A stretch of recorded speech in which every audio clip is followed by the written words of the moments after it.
Part 2. Sam, you're finally back. Let me tell you, Aunt Shang's cooking is terrible. I'm used to your food. And you know what? Her convenience store opens at 9 a.m. You know I can't get up that early as a pregnant woman. How can a pregnant woman live like that? It's not right, is it? She kept rambling nonstop as soon as she entered, until she saw the guest room, the one she used to stay in, now fully occupied with Kevin's mom's things. She finally closed her mouth and looked at me. What's this? Oh sis, I was going to call and tell you. Kevin and I got married. Mom has moved in to live with us, I said with a smile, holding his mom's hand. She was stunned for a moment. She had always brainwashed me, telling me that except for her, my in-laws were all outsiders, especially my future mother-in-law. Getting close to her would make me miserable. Now that I had invited my mother-in-law to live with us, she looked at me with a "have you lost your mind" expression. Without even greeting Kevin's mom, she pulled me into the bedroom to talk privately. Seriously, Samantha? Did you completely ignore everything I told you? Didn't I say Kevin's mom is trouble? You even invited her to live here. Are you trying to get me killed? And this house only has 2 bedrooms. If she's staying here, where am I supposed to? I made a should gesture and pulled her to the bay window. I had set up a small altar there with a $5 jade guanine statue I bought online. Sis, keep your voice down. Don't disturb the Buddha. What's this? Diana looked confused again. No matter how she tried to brainwash me before, I always seemed immune to all that superstitious nonsense. I often advised her not to waste money on it. Now how had I suddenly become so devout? Sis, you don't know. Thanks to your faith, Buddha has blessed me too. He came to me in a dream and said Kevin is my true soulmate. He also said Kevin must live with his mother and be filial to receive blessings and success in his career. Guess what? I followed Buddha's guidance and invited his mom to stay just a few days ago.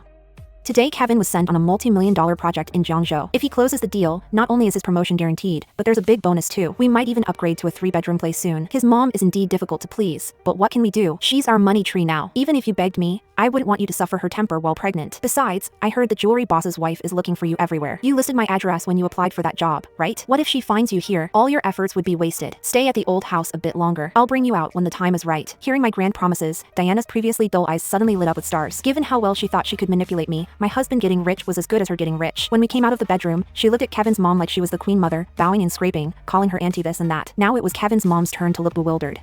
Chapter 4. In reality, Kevin's mom wasn't difficult to please at all. She treated me better than my own mother. Thinking of how I had sided with Diana in my past life, disappointing her again and again. Yet even when Kevin wanted to leave me the house he had paid the down payment for after we broke up, she didn't object. I felt so guilty and ashamed. After getting rid of Diana, I took my usually frugal mother-in-law on a shopping spree at the mall. You two just got married. You'll have plenty of expenses. Don't waste money on me. Mom, don't worry. Kevin and I are both getting promotions soon. Money won't be an issue. But for the next year, we'll need to go work in another city. Please help us take care of the house while we're gone. Don't let anyone in. At this point, Kevin's mom still hadn't realized how awful Diana was. She only knew from our past interactions that I was a sister enabler. She had wanted to advise me through Kevin several times. Now seeing that I had woken up on my own, her eyes were full of relief.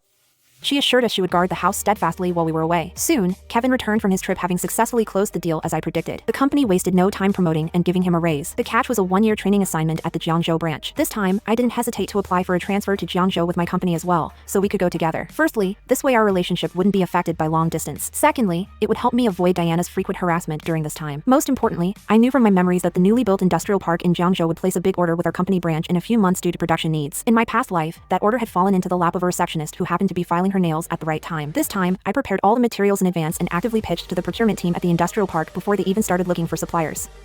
I stayed in close contact with them and submitted my proposal to my company early. Opportunity favors the prepared. A few months later, I successfully landed that order as planned. A 6-figure bonus was promptly deposited into my account. Of course, Diana hadn't stopped bothering me during this time. I fended her off using God's name each time. Aunt Shang called me every few days, saying Diana was acting strange. She kept buying jade Buddha statues for the house, starving herself, and using all her wages on constant offerings, hoping God would bless her like he blessed me. A few months later, when she realized God hadn't helped her at all and in fact made her life worse, she set all those jade Buddhas on fire in a rage. Knowing we had gone out of town and she couldn't easily come find us with her big belly, Diana secretly went to our house. Who would have thought she'd open the door to find Kevin's mom playing cards with his 2 aunts? Kevin's mom is a smart woman, a retired executive from a state-owned enterprise who was known as an Iron Lady in her younger days.